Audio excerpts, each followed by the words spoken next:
Sarah Chen stood at the entrance of the Galactic Science Academy, clutching her ID badge like a lifeline. The massive crystal building sparkled under 3 different suns, making her squint. She was the first human to ever join the Academy's xenobiology program, and her heart wouldn't stop racing. "Please proceed to decontamination," a robotic voice chirped. Sarah stepped into the sanitization chamber, trying not to feel nervous as purple light washed over her. She had practiced for this moment for months, but nothing could have prepared her for what happened next. Her assigned lab partner was waiting outside the chamber. Zareen looked like a cross between a crystal chandelier and a jellyfish, floating 3 feet off the ground. The alien's translucent body pulsed with soft blue light that changed patterns as she spoke. "Greetings, human Sarah. I am Zareen of the Crystal Collective. Your species has caused quite a stir in the academic community." The alien's voice sounded like wind chimes in a gentle breeze. Sarah smiled, remembering her cultural training. "Hello, Zareen. I'm honored to be your partner." They walked. Sarah walked while Zareen floated, to their assigned laboratory. Other alien students stared at Sarah, some using multiple sets of eyes. She heard whispers about her solid form and inefficient locomotion method. The lab itself was a marvel of technology. Holographic displays floated everywhere, and devices Sarah couldn't even name hummed with energy. Zareen showed her to their workstation, explaining the basic equipment with surprising patience. Everything was going well until lunch break. They sat in the Academy's dining hall, where Sarah tried to eat her synthesized sandwich, while Zareen absorbed nutrients through her crystalline surface from a glowing energy field. "Human Sarah," Zareen's lights pulsed with curiosity. "I have been studying your species, but there is one thing I cannot understand. Your reproduction method seems highly irregular." Sarah nearly choked on her coffee. "Our what?" "Your reproduction. You actually combine genetic material through physical contact, and new humans grow inside existing ones." Zareen's body flickered with fascination. "Why don't you use quantum incubation chambers like civilized species?" By now, several nearby alien students had turned to listen. Sarah felt her face turning red, which made Zareen's lights pulse even faster with excitement. "Oh, your external layer is changing color. Is this part of your reproduction process too?" "No," Sarah said quickly, maybe too quickly. It's called blushing. It happens when we're embarrassed." "Embarrassed? About reproduction? How fascinating." Zareen moved closer, her crystalline form tinkling softly. "In my species, we simply combine our energy patterns in a quantum fusion chamber to create new life. Much more efficient. No messy biological processes involved." A small crowd had gathered now. Sarah saw aliens of all shapes and sizes, some gaseous, some energy-based, some with forms she couldn't even describe, all waiting for her explanation of human reproduction. "Well," Sarah said, trying to sound professional, "humans have been reproducing this way for millions of years. It's actually quite efficient in its own way." "But you mean you really use your physical forms?" Zareen's whole body had turned pink with shock. "You don't just materialize new humans in synthesis pods." The dining hall had gone completely quiet. Sarah looked around at the dozens of alien faces and non-faces, all staring at her with various expressions of horror, fascination, and disbelief.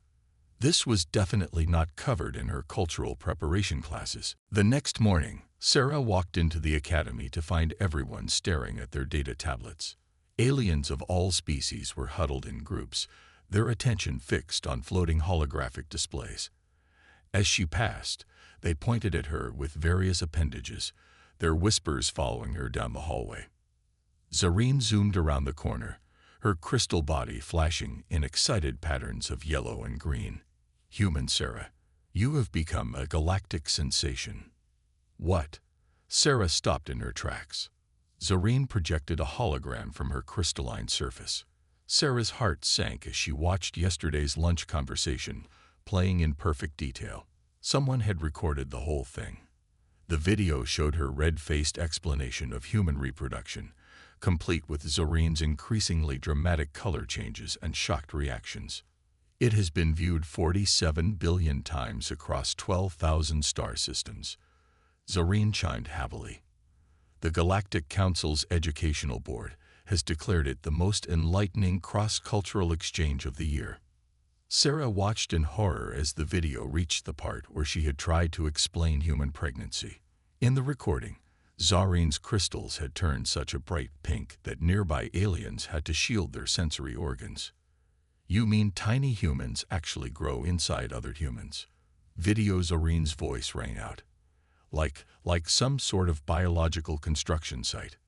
The real Zorene beside her twinkled with amusement. I had no idea my reaction would cause such interest. The comments section is filled with questions.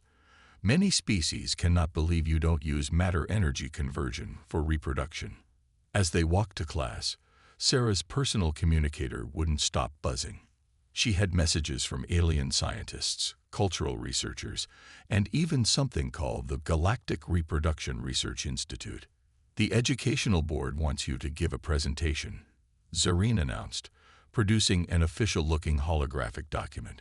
"They say understanding human reproduction is vital for interspecies relations." "A presentation," Sarah squeaked, "about human reproduction. To the whole academy." "Oh no," Zorene's lights dimmed sympathetically. "Not just the academy. They want to broadcast it across all major learning centers in the galaxy." Sarah slumped against the wall. "This can't be happening." "I don't understand why you're distressed." Zorene floated closer. "On my world, we have public energy fusion ceremonies. Everyone gathers to watch new life being quantum manifested. It's beautiful." Just then, a group of gaseous aliens drifted by, their vapor forms condensing into rough approximations of human shapes. They were trying to act out human reproduction based on what they'd seen in the video, but they looked more like clouds doing interpretive dance. "Look," one vapor alien said, splitting itself in two. "I'm giving birth like the humans." "That's not even close to how it works," Sarah muttered, covering her face. Zorene suddenly brightened. "Perhaps we could make the presentation together. I could share my initial reactions, and you could explain why humans kept their biological reproduction methods even after developing advanced technology." Looking at her friend's genuine enthusiasm, Sarah felt her embarrassment starting to fade. Maybe this wasn't so bad. After all, wasn't cultural exchange the whole point of her being here? "Fine," she sighed. "But we're keeping it strictly scientific. No more viral videos." Zorene chimed happily, her crystals creating a small light show. "Excellent. Though I should mention, the Galactic Council has already commissioned an educational documentary titled Humans, the Species That Breeds with Bodies." Sarah wondered if it was too late to apply for a transfer to the deep space mining program instead. The Academy's main auditorium was packed. Thousands of alien students floated, hovered, or sat in their various forms. The air buzzed with excitement as Sarah stood backstage, trying to calm her nerves. 14 trillion viewers have tuned in across the galaxy," Zorene announced, her crystals sparkling with joy. "Even the ancient minds of Proxima have awakened from their century-long sleep to watch." Sarah looked down at her presentation notes. No pressure, then. The Academy's Dean, a being made of pure energy contained within a hovering metallic sphere, floated onto the stage. "Today, we explore one of the most fascinating discoveries about our new human allies, their continued use of biological reproduction." The audience rippled with anticipation. Several plasma-based beings got so excited they accidentally merged into one large glowing mass. Sarah walked onto the stage, Zorene floating beside her for moral support. The holographic display behind them activated, showing a simple diagram of human DNA. "Human reproduction," Sarah began, "starts with attraction between two individuals. Like magnetic fields," someone called from the audience. "No, more like." Sarah paused, searching for the right words. "We feel emotional and physical connections to others." Zareen helpfully projected an image from Earth's dating website. The audience gasped. They choose mates based on external appearances. A hive mind collective whispered in horror. Not by comparing quantum resonance patterns.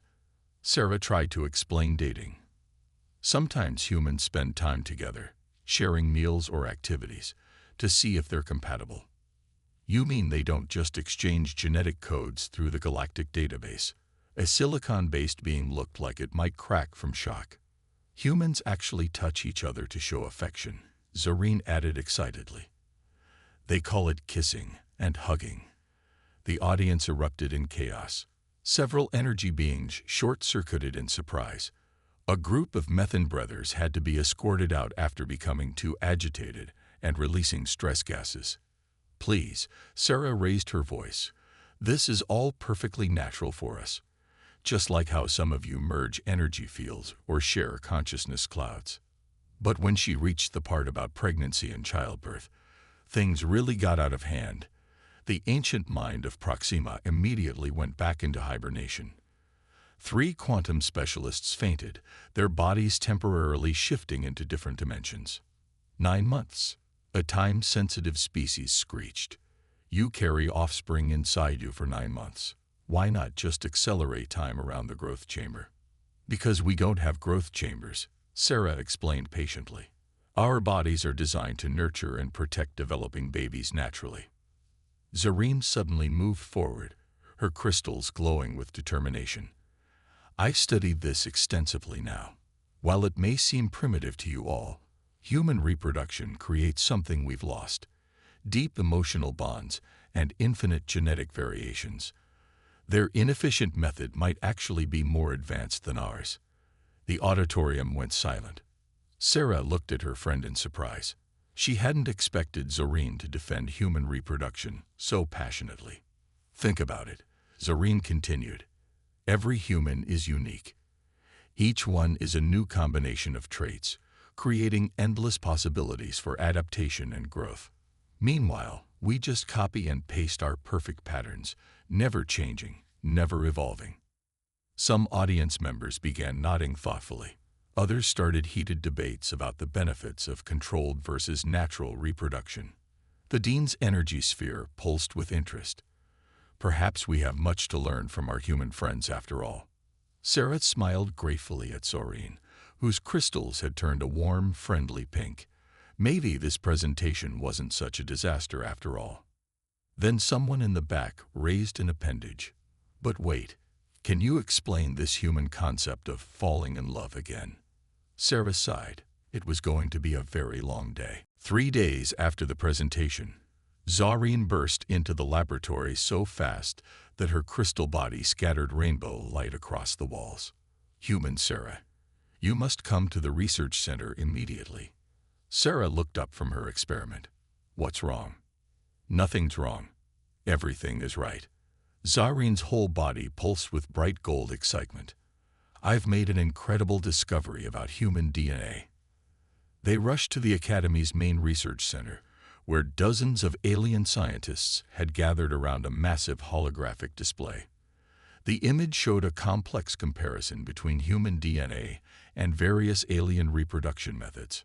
Look here, Zareen pointed with a beam of light. When we create new life through energy fusion or quantum replication, we carefully select and combine the best traits. It's perfect, controlled, efficient. Right, Sarah nodded, not sure where this was going. But human DNA, Zareen's crystals sparkled with enthusiasm. It's beautifully chaotic. Your random genetic combinations create possibilities we never even imagined. The hologram zoomed in on a DNA strand. Other aliens leaned forward, their various sensory organs fixed on the display. Each human child is a completely unique experiment, Zareen explained to the crowd. Some combinations fail, yes, but others. She paused dramatically. Others create incredible new adaptations. An elder scientist, whose gas cloud form had turned gray with age, floated forward. Impossible. Random combinations cannot be better than carefully designed ones. But look at the data. Zareen projected another hologram showing human evolution. Humans went from simple organisms to space travel in a fraction of the time it took any of our species. Their messy reproduction method creates millions of genetic experiments every day. The research center erupted in excited chatter. Some aliens began running their own calculations, while others argued about the implications. That's why humans are so. Zareen searched for the right word. So creative. Each one thinks differently, sees things uniquely.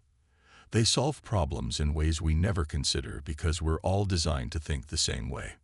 Sarah watched in amazement as her friend defended human reproduction with more passion than any human could have. The aliens around them were starting to look convinced. But the inefficiency, one scientist protested weakly, is exactly what makes it brilliant. Zareen chimed. Nature tries every possible combination. The successful ones survive and pass on their genes. It's like running billions of experiments at once. The elder scientist's gas cloud form swirled thoughtfully. If this is true, it changes everything we thought we knew about reproductive efficiency. It gets better, Zareen said, pulling up more data. Remember how Sarah explained this thing called attraction? How humans choose mates based on complex social and emotional factors. Those choices add another layer of natural selection we never considered. Sarah couldn't help smiling as she watched the alien scientists' minds being blown by concepts humans had known for centuries. Sometimes the most advanced civilizations could learn from the simplest things. We must inform the Galactic Council, the elder scientist declared. This discovery could revolutionize our understanding of species development. As the excited scientists rushed off to write reports and debate implications, Zareen turned to Sarah, her crystals glowing softly. "Thank you," she said quietly. "For what?" "You did all the research. For showing me that sometimes the old ways are the best ways. Your species reminds us that nature's wisdom often surpasses our own."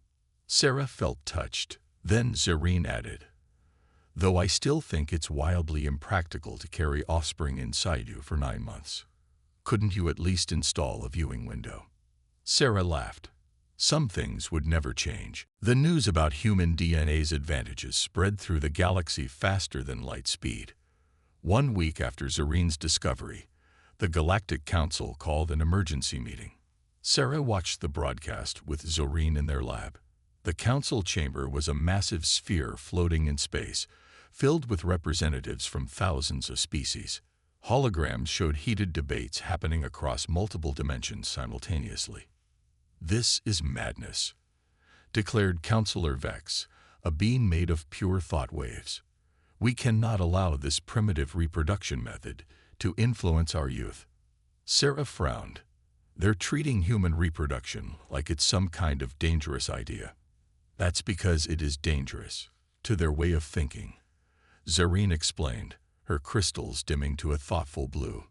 "Some of our younger generation are already asking questions about biological reproduction." On the screen, another counselor, a collective of synchronized light beams, spoke up. "My own offspring has requested permission to modify their form to experience physical sensations like humans." The chamber erupted in chaos. Energy beings crackled with agitation. Gaseous species formed protest clouds, and quantum entities began splitting into multiple probability states from stress. Order. The council leader, an ancient consciousness inhabiting a diamond pyramid, pulsed with authority. "We must approach this scientifically." Just then, Sarah's communicator beeped. She opened it to find thousands of messages from young aliens across the galaxy. They all asked variations of the same question. What does it feel like to be human? "Look at this," she showed Zareen. "They're curious about us."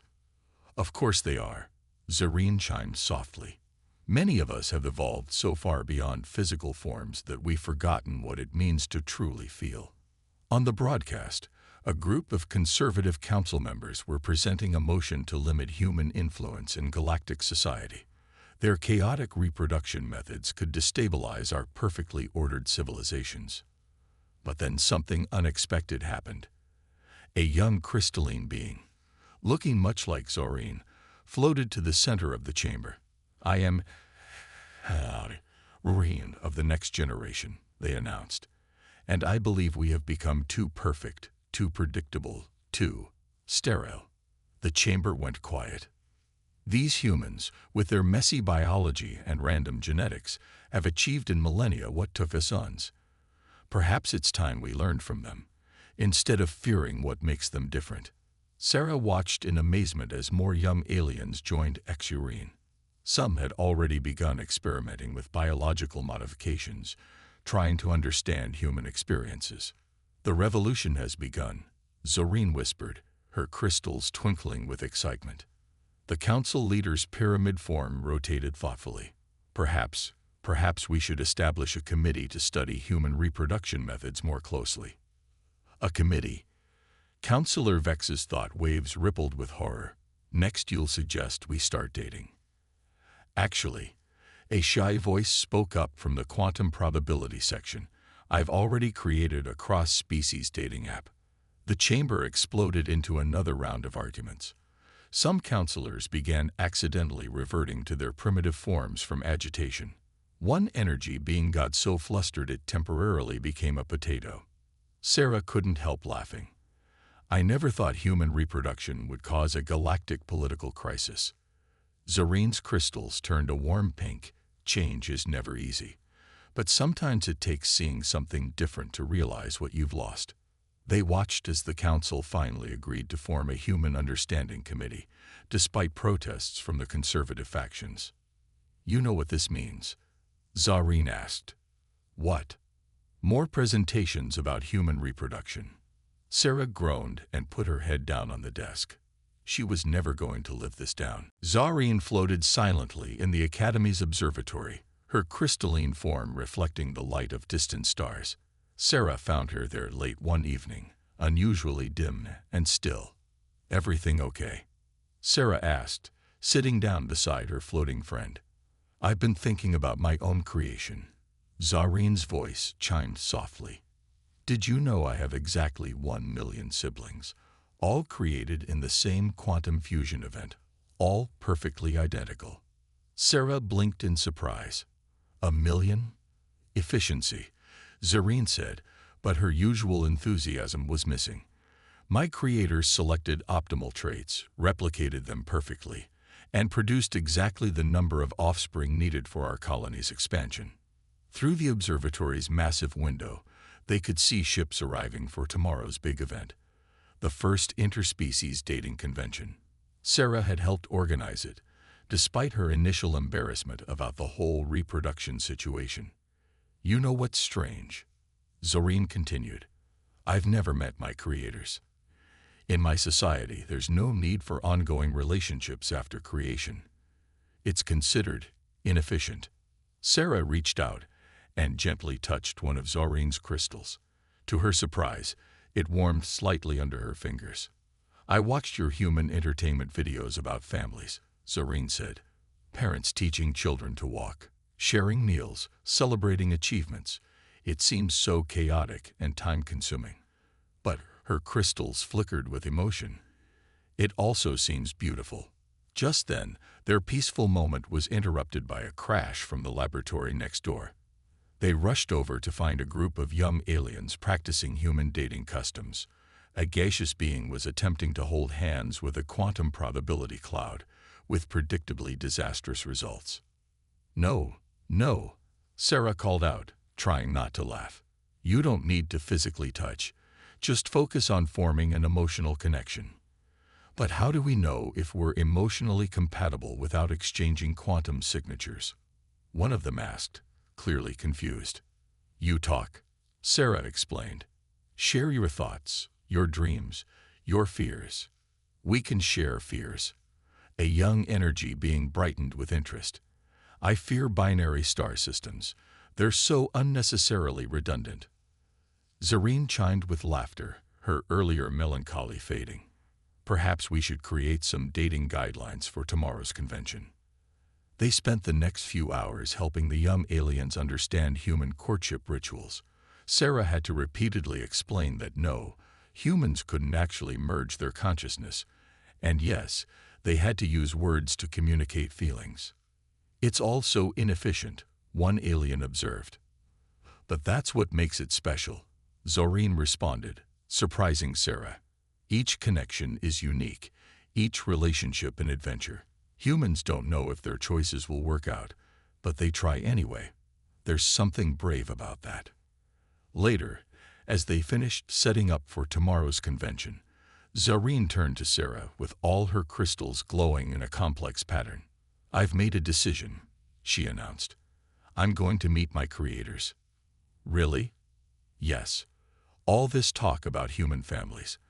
I want to understand where I came from, even if it's not efficient." Sarah smiled. "Want me to come with you?" "Would you? It might be awkward. 1,000,000 siblings all looking exactly like me." "Hey, what are friends for?" "Besides," Sarah grinned, "someone needs to explain to them why their daughter is suddenly interested in inefficient emotional connections." Zorine's crystals brightened to their usual cheerful glow. "Perhaps I'll even convince them to try dating. Though explaining human reproduction to my creators might be challenging. More challenging than explaining it to the entire galaxy." They both laughed, their friendship stronger than ever, as stars twinkled beyond the observatory window. The grand hall of the Galactic Science Academy sparkled with more light than usual. Today was the first ever Galactic Reproduction Symposium, and beings from across the universe had gathered to share their findings on different forms of life creation. Sarah stood nervously behind the stage, adjusting her formal Earth uniform. Zorine floated beside her, crystals shifting through rainbow colors from excitement. "Look," Zorine chimed. "My creators came." Sarah saw two large crystalline beings entering the hall, their forms more complex and layered than Zorine's.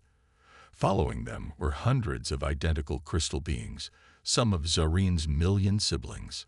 "They actually agreed to try biological modifications," Zorine whispered.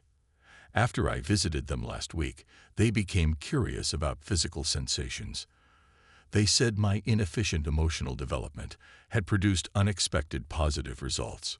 The council leader's diamond pyramid form descended from above, signaling the start of the ceremony.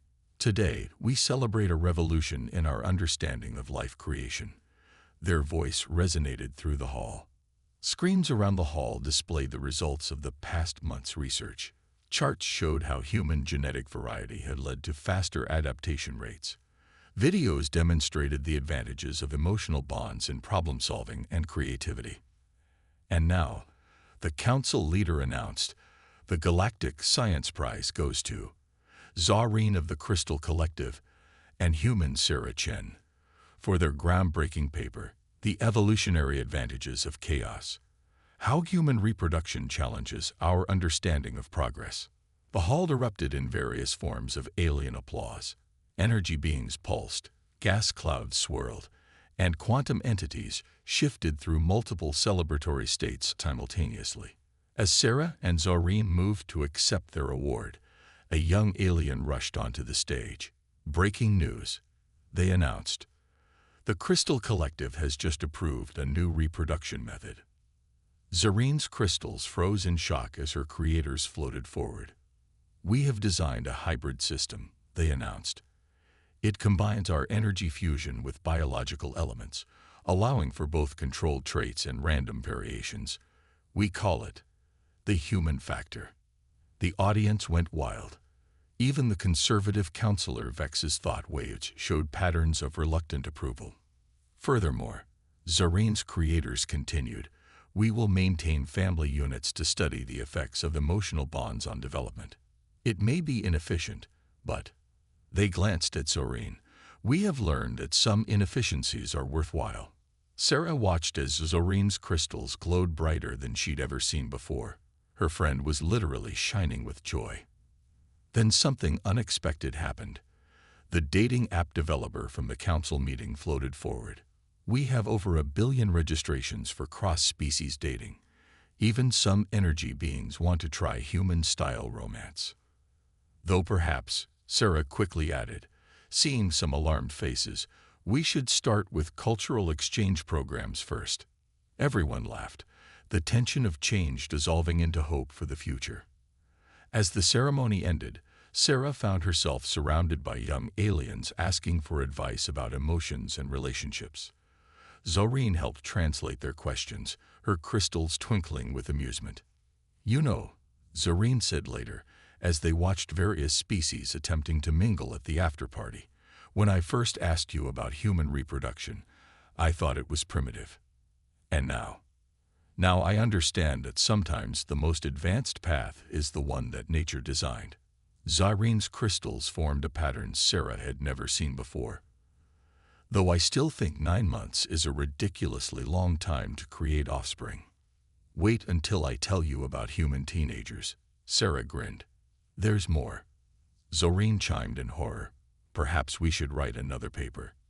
Sarah laughed, watching as the galaxy took its first steps toward understanding that sometimes the old ways were the best ways after all.